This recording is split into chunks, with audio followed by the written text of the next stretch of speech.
Community has been severely damaged over the last century by one technology after another. Every single technology that I could think about moves us deeper into our isolated selves and out of our communities. So we got automobiles. Okay, that took us off the streets. On the streets, we met people. In the automobile, we're sealed in. Television took us out of our bowling alleys and out of theaters and out of events where we met people to be entertained at home. The internet made us all walk around doing this. So we're connected in a network way, but we're not connected communally. A network is not a community. If you want to know the difference, ask your Facebook friends to help rebuild your barn. The greatest threat to democracy in 2024 was disinformation. And that 95% of the elections that took place globally were impacted by disinformation. We have young kids who are engaging in conversations with these AI chatbots and falling in love with them or becoming best friends with them is because they don't know where the line is between real and fake. Every single technology that I could think about moves us deeper into our isolated selves and out of our communities. We're going back to the moon, we're pushing towards Mars, we're sending people for science, for exploration, and the impact that these environments can have on our sexual health are so understudied. Every major innovation has forced us to redefine what it means to be human. The more advanced technology becomes, the more valuable human capacity becomes. Frankenstein, Ex Machina, HAL 2001. These are classic stories in the collective psyche of our species, and now we are living through this story. It's not to say we've already built Frankenstein. It's to say that no one knows if it is. That is the truth.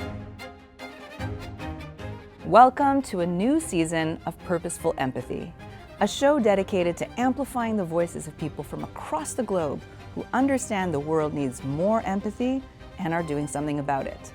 This season, we're exploring empathy in the era of AI. Together with my expert guests, we dive into the impact of artificial intelligence on democracy, human sexuality, our attention, consciousness, and so much more. You don't want to miss a single episode, so hit that subscribe button now. And if you like what you hear, post a comment and share the show. Hi, and welcome. There is so much noise about AI right now, I find it hard to make sense of things, the warnings and predictions and all the promises. Now, I've spent the past 15 years studying empathy, and what I want to know is how will AI impact how we treat one another? So I decided to speak with a variety of experts, and the result is this 25-part series exploring how artificial intelligence will reshape our relationships and society. There is a ton at stake, so I do hope you'll join me on this learning journey. Today, my guest is Dr. Henry Mintzberg, one of the world's most influential thinkers on management and strategy. In this conversation, we explore why organizations risk becoming more calculating than caring in the age of AI, which aspects of leadership and management will never be replaced by artificial intelligence, how technology over the past 100 years has contributed to a society out of balance, and why it's important that we all lean into what Henry calls communityship and collective empathy for a better world. If you want to understand how we can rebalance society in the age of AI through the eyes of one of the greatest management thinkers of our time, this show is for you. So welcome to the show, Henry. I am so delighted to have this conversation with you this afternoon. Thanks for making the time. Thank you. It's always such a delight to be with you. Oh, well, I should let listeners and viewers know that I had the good fortune of working for a couple of years on a team that developed a really exciting project to teach about communityship. So it's splendid that we're going to revisit that terrain today. So let me introduce you to the audience. As the Cleghorn Professor of Management Studies at McGill University, you are one of the most cited and consequential management thinkers of the last half century. You've authored more than 20 books, including the acclaimed Managers, Not MBAs, Most recently that I own is Understanding Organizations. And then coming out in September is a new book called Bust Those Management Myths. And it's a gorgeous cover. You've also published over 180 articles challenging myths about leadership strategy and institutions. And you've spent decades making the case that managers should be leading with genuine wisdom, discernment, and judgment, not just data. So I find your work is almost like a philosophical counterweight to Silicon Valley's optimize everything mindset, which is why I'm really excited to have this conversation with you. So before we dive in, pardon me? Taking on all of Silicon Valley? Okay, why not? Sure. A few of those tech bros. I don't mind picking on those guys. Before we dive into the content, I'd love if you would just share something about you that you would love our listeners and viewers to know besides your bio. Like, tell us about Henry Mintzberg. Well, I put it on the back of a book once that I spend my public life dealing with organizations and my private life escaping from them. And usually on a lake up north meaning in the Laurentian Mountains north of Montreal. And it's called Beaver Lake, actually, Lac Castor. And I collect beaver sculptures, which I'm sure nobody knows unless they've been on my website. You know what? I'm reminded of two things. One is that there's an absolute beautiful clip that was taped of you, like a little montage of you on the lake in a canoe.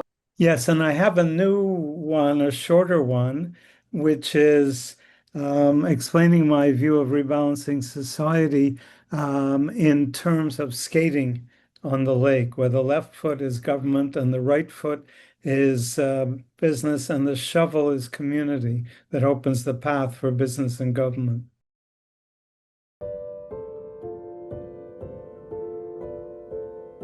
We're standing by the lake here. It's a small lake with just a few houses, and we discovered the ice was great, so we opened up this huge path, and a friend kicked in with his machine, and we made a 1 kilometer skating rink in length. You know, about this wide and about 1 kilometer long. It's absolutely amazing because the ice was good. When you're skating, you know, you're propelled with your left foot, that's government. You're propelled with your right foot, that's business, but you notice back and forth in balance. In dynamic balance, back and forth. You can't just do your left foot or your right foot. You've got to have government business. But with a shovel going forward, a bit like a tightrope walker, that's the third leg in a way, the third aspect that keeps you balanced. But it's not enough if there's snow on the ground, if you're blocked by something, if you're blocked by an imbalance. So that's where the shovel comes in. It's like the plural sector or community associations and organizations that clear the snow. They open the pathway so that the government and business can do their job. The left foot and the right foot do their job. They propel us forward, but without the shovel clearing the way, without the community organizations clearing the way, you don't get balance.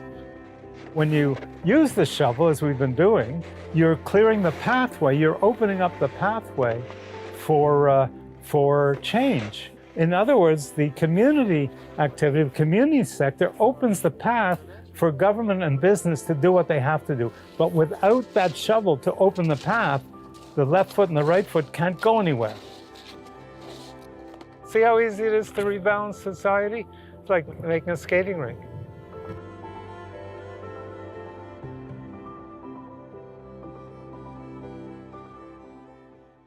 Beautiful. All right. So for listeners and viewers, we could go down like a Henry Mintzberg rabbit hole. So I have a handful of questions for you about what I'd call maybe your legacy work, and a handful of questions about your more recent work exploring what you talk about in this book, Balancing Society, Rebalancing Society, where you're basically saying, you know, we're out of balance and what to do about it.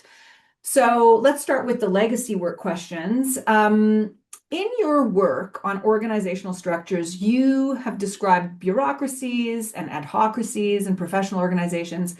Straight out of the gates, I'd love to know, how do you think AI will reshape the architecture of organizations in the years ahead? Well, you know, my view of prediction is always that that we can't predict discontinuities, and AI is certainly a discontinuity. So who knows what the effect is going to be? And what I find is optimists predict what they like and pessimists predict what they don't like. So who knows? What I do know is what I call machine bureaucracy or program machine organizations. Everything is pat and everything is determined and everything is categorized. Well, AI is totally dependent on categorization. Its strength is it delves into every conceivable category and comment on some particular issue and brings it together. So, it's twofold. One is it's an incredible search engine, but two is it has this capacity to integrate.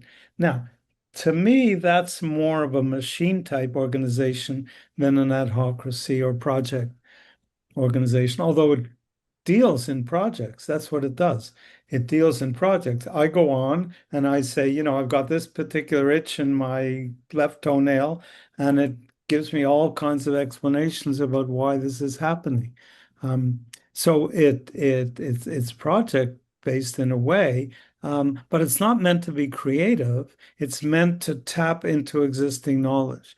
To me, that sounds like, well, if not a machine organization, then what I call professional organization, which is also very pat. When I go to meet a doctor, a physician, the purpose of medicine is to put me in their categories. Itch in the left toenails, that sounds like whatever it is. And here's the prescription. Here are the protocols. Please follow them. So it sounds like more of the same, only more sophisticated. In other words, ChatGPT or whatever is a very, very sophisticated, in this case, medical diagnostic tool. So would you say then, given the way you've described organizations, either as bureaucracies, adhocracies, or professional organizations, do you think that AI, it's not going to revolutionize or disrupt those three, it's going to layer into it? No, I wouldn't say that. It could make it much, much worse too. I mean, community has been severely damaged over the last century by one technology after another. Every single technology, major technology that I could think about moves us deeper into our isolated selves and out of our communities. So we got automobiles. Okay, that took us off the streets. On the streets, we met people. In the automobile, we're sealed in. Get off my highway when I'm barreling down, tailgating someone. Or the police in a car instead of the police on patrol. They're your friends on patrol. They're your enemies in a car. Television took us out of our bowling alleys and out of theaters and out of events where we met people to be entertained at home. The internet made us all walk around doing this or go around doing this all the time.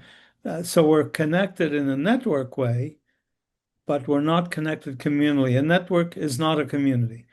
If you want to know the difference, ask your Facebook friends to help rebuild your barn. Networks are not communities. All these technologies, or at least the internet technologies, have been brilliant for networking and terrible for communal engagements.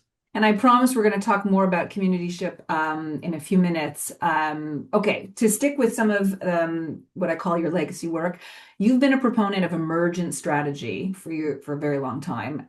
For those who are listening or watching and aren't familiar with that term, could you explain what you mean by emergent strategy? And how do you think AI might help or hinder emergent strategy? Well, emergent strategy simply means strategy is learning rather than planning.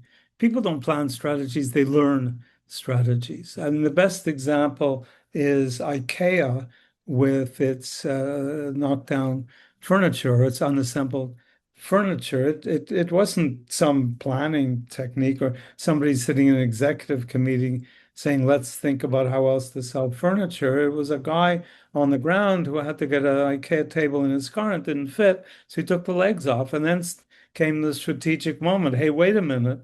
If we have to take the legs off, so do our customers. And that was the great advance, one of the great advances in furniture making, unmaking in a way, fabricating but not assembling. And that's where strategies develop. We learn them. We try things, they don't work. We try other things, they work. We do more of what works, less of what doesn't work, and we learn our way to strategy. Now, is AI going to help us learn our way to strategy?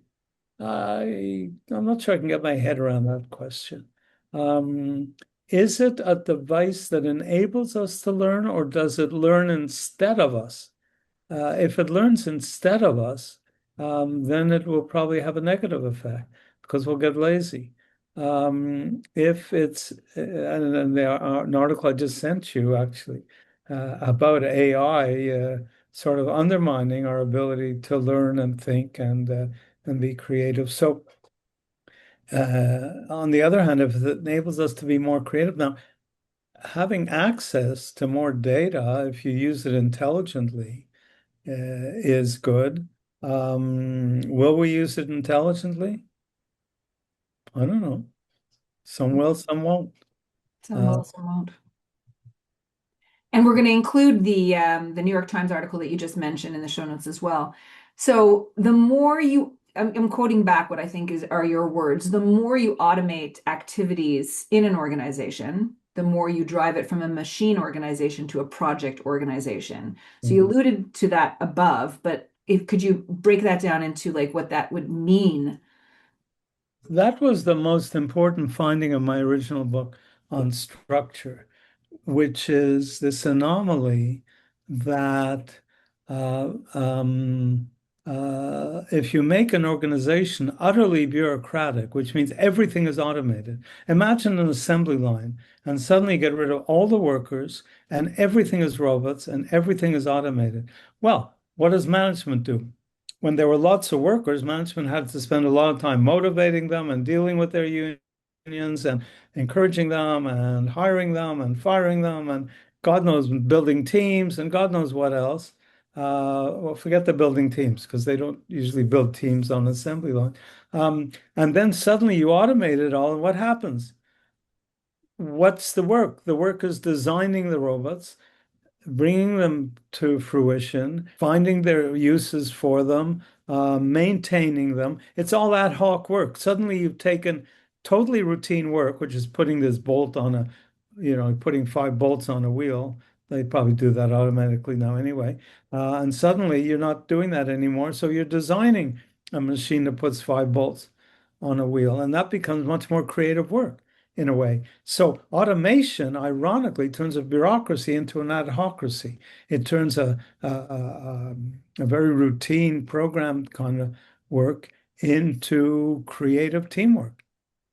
So if we consider Musk's vision of 2 billion robots out in the world within the next, I don't know what the number of years were, but he eventually sees that there's going to be more robots than humans on the planet. Do you think that we're going to enter a period of great human creativity as a result? I can't say because it depends on how we make use of it.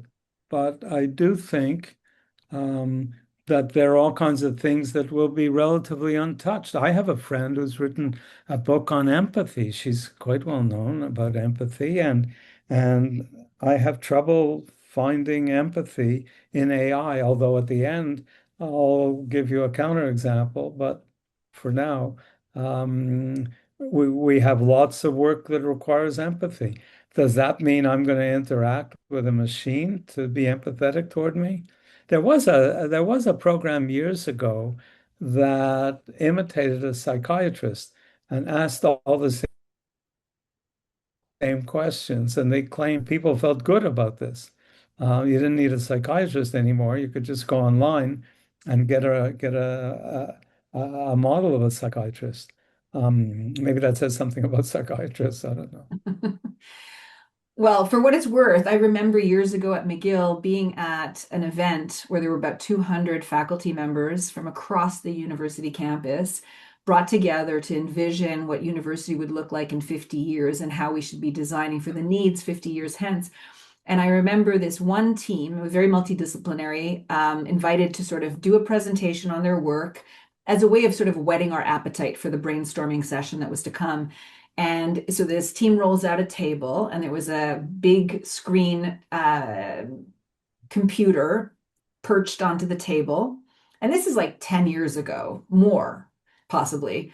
And there was a hologram that kind of came out of it. And one of the scientists or researchers sat at a chair in front of this hologram and shared the beginning of a very sad story.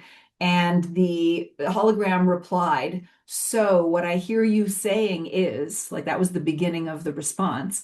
And you could literally hear the gasps in the room break into like two groups. There were the maybe engineers, like, "Oh my gosh, how cool." And then there was all like the human sciences, like, "Oh my God, how terrible." And now project to today, where people are really sitting down with AI and having very heartfelt conversations about their marriage and their children and their lives. And I've even tested it out. It's quite remarkable what it's able to pump out and how insightful it is. I mean, because it's culling from, I guess, all of human knowledge, it actually can provide some really interesting feedback. Yeah, it reminds me of the difference between Canadians and Americans. Um, you're going to wonder how I said that, how I came to that conclusion. One of the things that Canadians laugh a lot about is when they go to a restaurant in the United States and somebody comes along and says, "Hello, my name is Gwendolyn, and I'll be your server tonight." And Canadians always find that amusing because in Montreal, somebody will come along and say, "Bonjour, or hi."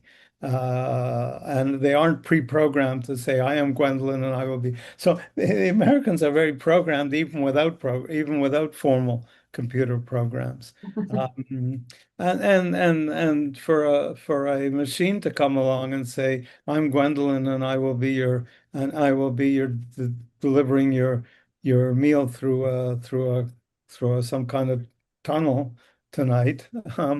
May not do it. I don't know, unless we get so taken in, so enslaved by the technology that we think this is human. Well, that actually is a perfect segue to the next question I wanted to ask you. I've read that you believe organizations risk becoming quote unquote calculating rather than caring. Do you worry that AI might accelerate a form of managerial dehumanization where efficiency metrics crowd out things like wisdom, empathy, and moral judgment? Yes, I think it's similar. It's basically what I've been saying. And I think it replaces management in a way, doing all these things. I think the day we sort of buy into this as normal is the day we have let the technology totally enslave us. And I don't mean enslave us in the sense of giving orders to us. I just mean it is so the antithesis of empathy. What's the antithesis of empathy? Uh, Apathy. Apathy was, but it's not exactly. No, apathy would be the middle ground. The antithesis would be Cruelty. coldness. I don't know what the word is, but sort of disconnect, detachment, Yeah. Or even cruelty. or. Or cruelty, perhaps. Yeah, although I don't think of it as cruel. They won't program it to be cruel because they want to keep their markets. They're going to program it to make us think that they love us. Mm, And as soon as we believe that, we're slaves. yeah. I think that might already be starting to happen because young people are going down these rabbit holes and are having disconnecting from their parents, disconnecting from their friend groups, because they're developing very, very intimate relationships with their chat bots, which is horrifying and sad at the same time. So But yeah, that's key because that's a trend that started a century ago. That's my argument. It started with the automobile that took us off the streets and television that kept us at home. And then it was the internet or iPhones and all those technologies that pretended we were making great friends on internet. I remember an MBA student in Asia boasting that in an international program that was remote, that we get so close that we even share pictures of our children. It's kind of like, wow, is that your is li- that your measure of closeness? You're in trouble. Yeah. Okay. So the last question then on the managerial side of things, you believe that management is relational, contextual, political, messy, deeply human. And I suppose as AI becomes more powerful, you would probably agree that managerial intuition becomes ever more important. So I'm curious to know if you were designing a management school from scratch today, or if let's say you were advising a company how to develop its next generation of talent, what would you teach more of and less of? Well, that's exactly what we set out to do 30 years ago. And I would still come up with the same answer that we proposed in place of MBA programs that were rather programmed around finance and marketing and all those things you're supposed to learn. And we created a program of roundtables, masters of practicing management. We created a program of roundtables where people reflected on their experience, learned from that, shared it with each other, and developed and helped each other in a kind of form of friendly consulting and so on. I think this becomes even more necessary because of AI. And we're going to include links to those programs in the show notes as well. I've seen it in action and it is extremely powerful. I think we have been seeking out advice from one another since the beginning of time, intergenerationally, learning from the community. So why wouldn't it be applied to this, to management? Okay, so to shift gears. So now we'll talk about this book. Your work took an important turn in 2015 with Rebalancing Society. And I think it's worth mentioning the subtitle, Radical Renewal, Beyond Left, Right, and Center. The back of the book reads, enough of the imbalance that is causing the degradation of our environment, the demise of our democracies, and the denigration of ourselves. In this book, you offer a new understanding of the root of our current crisis and a strategy for restoring the balance, so vital to the survival of our progeny and our planet. And that was more than a decade ago that you wrote that. So let's start with why you wrote the book and what you hope readers will take from it. Well, I wrote the book because the world was going nuts 10 years ago. It's just more nuts now, but the world was kind of out of control in all kinds of dreadful respects. The income disparities go back long before 2015. I mean, Fortune magazine 20 or 30 years ago had a cover of an executive as a pig, concerning a story about executive compensation. That was before Trump was paying himself billions. So it's just gotten steadily worse, even with attacks within from places like Fortune magazine. So, and nobody seemed to have a sort of comprehensive take on what's going on. And it seemed to me, I was in Prague 2 years after the Velvet Revolution, and that was 2 years after the fall of communism, and everybody was running around saying capitalism has triumphed, capitalism triumphed. And I said, bullshit, capitalism didn't triumph, balance triumphed. The communist countries were totally out of balance on the side of government. So what happened in America? Out of balance, exactly like communism, just on the other side, in favor of business. I'm all in favor of business. I'm not in favor of business that has utter control over government and it keeps undermining community. That's not my idea of democracy. So that's why I wrote the book. And then I did a website called rebalancingsociety.org, which tried to carry solutions farther. And now I'm writing a pamphlet called For the Sake of Survival or Balance Now. I can't, Wake Up World. I got all kinds of titles. I'll see which one ends up. But essentially, bring it up to date and bringing it down to and bringing it down to earth. Sometimes when I say something, it comes out better than when I write it. So I have to write it down and get it back. You do that. My Well, writing. for what it's worth, I love Wake Up World. I think it's a fantastic title for what it's worth. Which And one? Wake Up World Yeah. with an exclamation. Yeah. Well, For the sake of survival. Yeah. As a subtitle.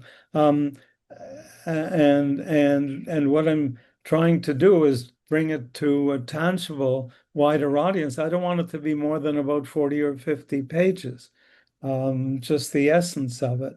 And the key addition there, it kind of interests you because of your concern about different kinds of people and empathy. The thing I'm most proud in that book right now is a categorization of people in society, from the filthy rich to the dirt poor, and in between the comfortable and the beleaguered. So the comfortable are people like you and me who are comfortable enough to function. We're not worried about our next paycheck, so on and so forth. And the beleaguered who don't know how they're going to pay their mortgage or feed their kids. And the comfortable, interestingly enough, are not the filthy rich, but a lot of them live off the filthy rich because they're in chairs that are given by rich people, or they're in, my chair wasn't, but chairs are usually, or centers that are paid for by filthy rich people, which is fine. They may be perfectly honest, but it leaves us a bit beholden. Artists, successful artists are dependent on rich patrons. Successful athletes are dependent on people who are paying $5,000 to go see a World Cup soccer game. So we comfortable are actually dependent. Are we going to the established aren't going to change the establishment. It's going to come from the ground up. So that's the way the Reformation happened, when an obscure monk named Martin Luther put a piece of paper on a church in an obscure place, and it went viral. Literally hundreds of thousands of copies, because they had a new social medium of the time called the printing press. That's what we need now. Sounds like you're calling for a revolution. It's not meant to be a revolution, because I'm calling it a reformation, because it's not meant to be violent. Violence just brings you usually to another form of imbalance. The Russians got rid of the czars, so they got a worse form of imbalance. So I want to talk about solutions then, because I know I can already sense we're leaning in that direction. Given the context of the current AI race, which is driven largely by tech corporations and those tech bros, do you think we're witnessing a dangerous concentration of power where democratic societies are currently unequipped to govern? And what I mean by that question is, are we now even more out of balance because of AI? Yeah. Oh, I don't know if it's because of AI. I think it's too soon. You could say it's because of the social media, like ours. Now we're friends because we happen to know each other personally, but we're not friends because we met on internet. And I think it's been going on, and the last phase was internet and social media. So this is another step. Yes, I think it's terribly damaging, not because it wants to be or because people are using it in manipulative ways, although I'm sure they will find ways to do that, but because it undermines community, and without community, we're dead. So let's talk about communityship. Perfect. How do you define communityship? What would authentic communityship look like in an AI-driven world? How can AI potentially strengthen or threaten community? Well, you recognize communityship as soon as you run into it, because people care, people are interested, people are responsive. Call it collective empathy if you want. I have a new definition now. Communityship is collective empathy. I love that. Yeah, we better write that down, right? Better write that down. And just so you know, the sort of the working definition, why I think there's congruence with what you're saying is, after all the research that I've done around empathy, and that's from psychology and sociology and neuroscience, I kind of whittled down empathy to this idea of the innate trait that we all possess that unites us in our common humanity. So communityship is what does that, right? Communityship is that collectively. Yeah. Because empathy is typically used for an individual, so-and-so is empathetic. But a communityship, the real reason I introduced it, because the word community was sufficient, is to counteract leadership and ownership, which are all individualistic, and individualism is running rampant. So I want communityship to stand in opposition to, or not in opposition to, but in comparison with leadership and ownership and so on.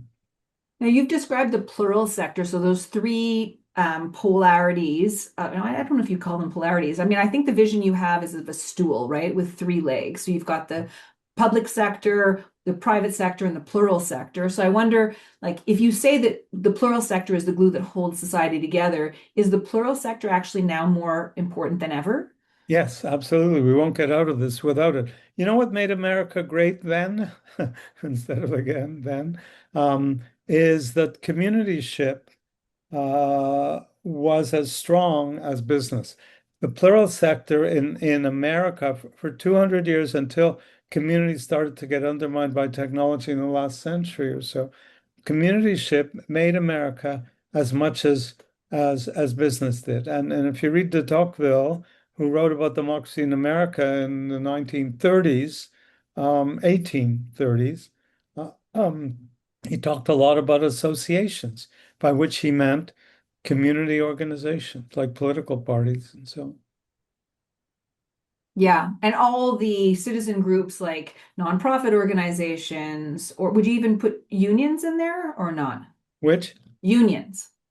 Yes, yes. If you look at the book, just quickly, there's a wonderful chart right near the beginning that lists all kinds of organizations that are business, government, and plural, public, private, and plural. And look at the plural in the lower, sort of all the way swinging from the middle left down to the lower right. It's got the most variety. That's why I call it plural. Wow. Partly to go with public and private, and partly to recognize the plurality. Yes, unions, co-ops, social enterprises, businesses that are social, businesses that are owned or controlled socially. If we care about a thriving plural sector, you do, I do, what can everyday citizens do to keep it thriving, especially in the face of this rising isolation and division and, looking down at a screen? So if your viewers could answer that question for me, I'll put it straight into part 3, the last part of the pamphlet, because that's what the last part of the pamphlet is about. Frankly, I think it's about grassroots movements. That's what changes things. When people get together communally and challenge what's unacceptable, propose what could be better, and push for change. Franklin Delano Roosevelt was approached as president by the head of a Black organization asking for his support. And Roosevelt said, I support you. I want to help you. Go out and make me do it. And that really captures it. Community makes government and business do it. Oh, that speaks to me. That really speaks to me. And I guess in my own way, part of the reason I'm motivated to do this series on AI is that I don't feel I'm very well informed about how AI is moving through society and all the different vectors it's touching. But as I speak to, experts from all these different fields, I keep coming back to the question of like, okay, what can parents do? What can youth do? What can just regular Joes do to ask more of their governments or of their companies or of their schools? So I think it's a really important question. And I know that you've pivoted away from the Irene question. Could you share what the Irene question is and what you've pivoted to? So when I first started working on the book, 2014, I had a draft of it, and I gave it to a friend who gave it to his wife, who was a manager in both the plural and had been a manager both in the plural and I think the private sectors. And she read it and she said, "Oh yeah, this is great. I believe in it. Now what should I do?" So I called that the Irene question, because every time I showed the book to anyone, they said, "Yeah, but what can I do?" And every time I answered it, they said, "Yeah, but what can I do?"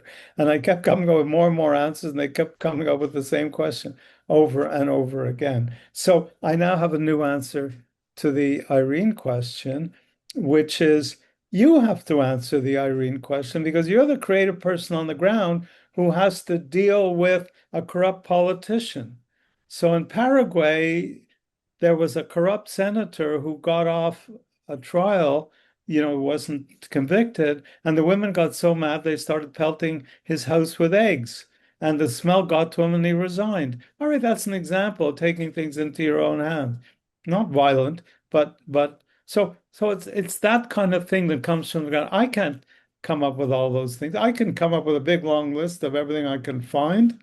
And I have it. I have a table on rebalancingsociety.org, and there's a tab called acting, and there's a big table where you can press the button depending on whether it's you yourself or your community, your business, your government, and whether you want to reframe things or reverse what's wrong or renew what's right. And you hit the button and you get a bunch of suggestions. So I can come out, there's about 35 of them in there.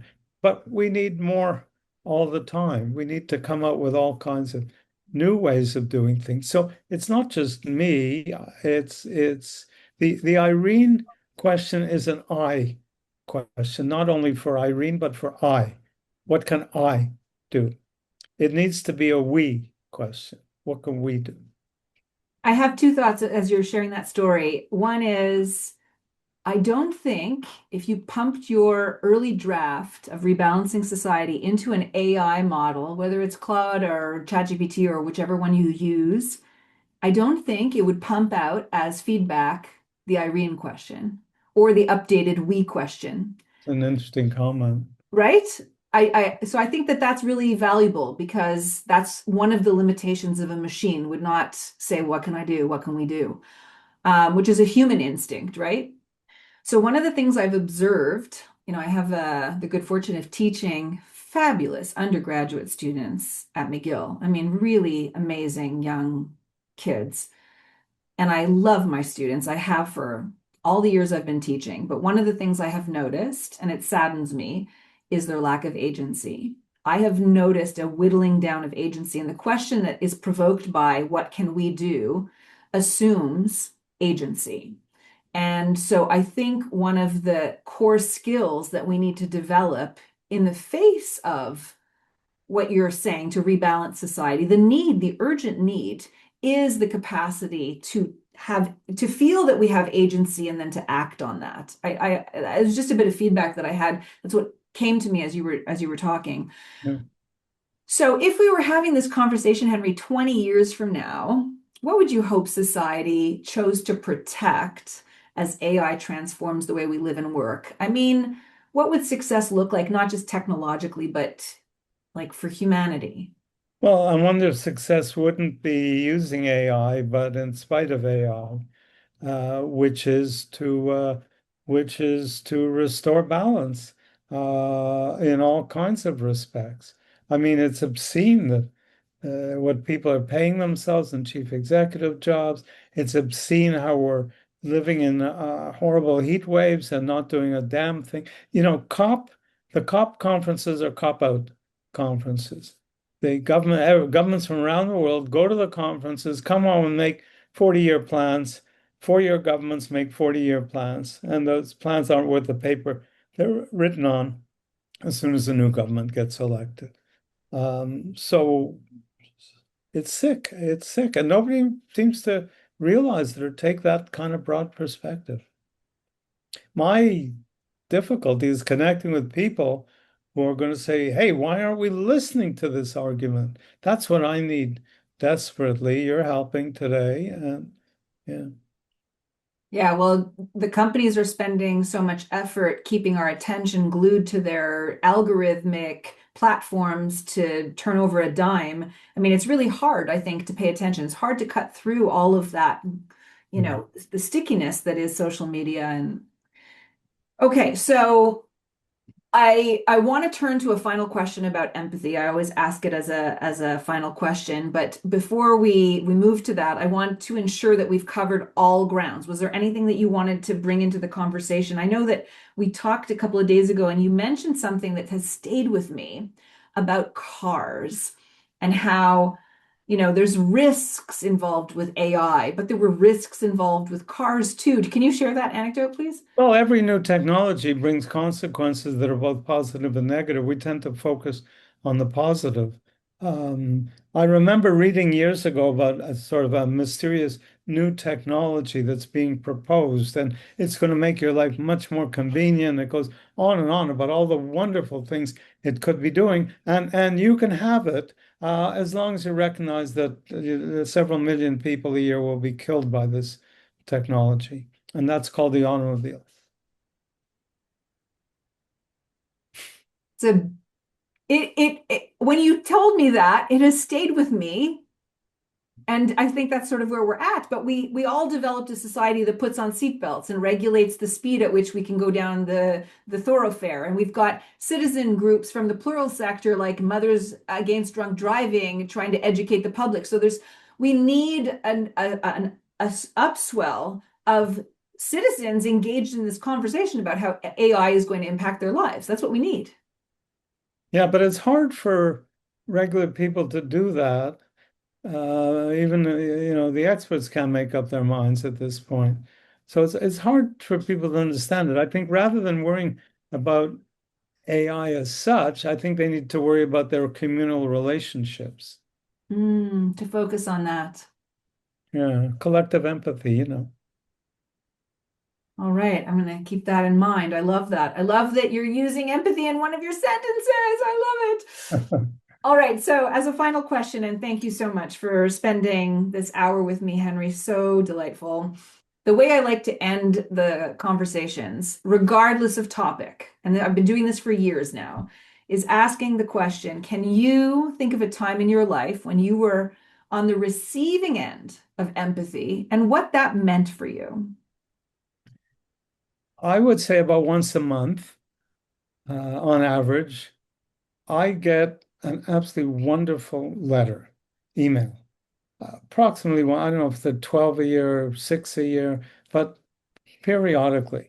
Many people write to me who've read my stuff and whatever, and many of them are asking for some advice or some information. Usually the questions are reasonable. Occasionally somebody wants to take advantage and just please reply so I can show my friends kind of thing.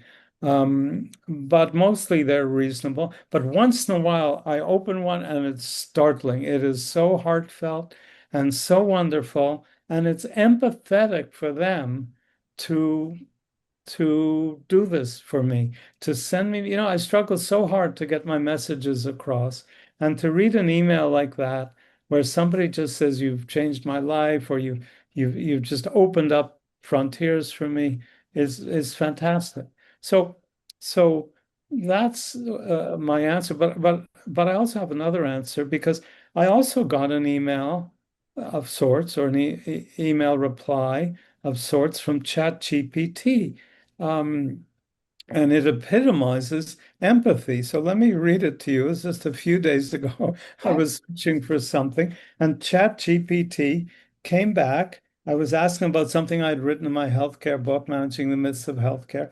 And it came back, and it didn't know it was me, or it pretended it didn't know it was me. And it said, you are likely referring to the famous critique of modern medicine and management by renowned Montreal-based thinker Henry Mintzberg, etc. And he noted that while specialization is highly effective at handling specific isolated issues, the right categorization leaves medicine and modern medicine ill-equipped to handle complex overlapping problems. It's something I wrote called the great strength and debilitating weakness of modern medicine, which is that its a form of categorization is amazing. Itchiness in your toenail, we go to this protocol. And when you fit, wow, it's amazing. They just do it. When you don't fit, because they don't have a category for your toenail, or because it's not only your toenail, but you have a pain in your stomach and a swelling in your head. And how do we deal with all these things together? Or they have to get beneath their protocols to the person beyond the patient in order to have an effective treatment. Then that's the piece I wrote in my book. But here's ChatGPT, here's ChatGPT sending me such an empathetic Love such it. an empathetic reply. So from your point of view, there's hope, see? Yeah, there is hope. And I think one of the questions, the reason why I like this question so much is I never know what I'm going to hear from people. And you provided two examples, one from humans that write to you and one from, an AI language model. And in both cases, I think you're touched by the sense of empathy that you feel from them because you feel seen and heard. Like the work that you have done matters. Yeah. And I think that's what empathy affords, is to actually allow somebody to feel seen and heard and held. Yeah. And I guess the invitation that I have to everybody on closing my podcast is, let's just turn up the volume of empathy in our lives. Wouldn't we all be better for it? Yeah. I should add, by the way, that I don't think this is really empathetic because it's not addressing me. It's actually addressing some guy. But anyway, it's a good ending, good line. Love it, love it, love it. Well, thank you, Henry, for all that you do. Please pick up a copy of Understanding Organizations and the new book. Want to share what that one is? It's called Bust Those Management Myths. Oh, yes. See, look how gorgeous the cover is. I love the cover. And then please pick up Rebalancing Society. So thank you for watching and listening, and we'll see you next week at Purposeful Empathy. Thanks for watching. If you enjoyed this conversation or found it illuminating, I hope you'll check out all the other episodes from this series devoted to empathy in the age of AI. And if you know someone who would enjoy the show, I hope you'll pass it along. Before you go, hit that subscribe button. I'll see you next week.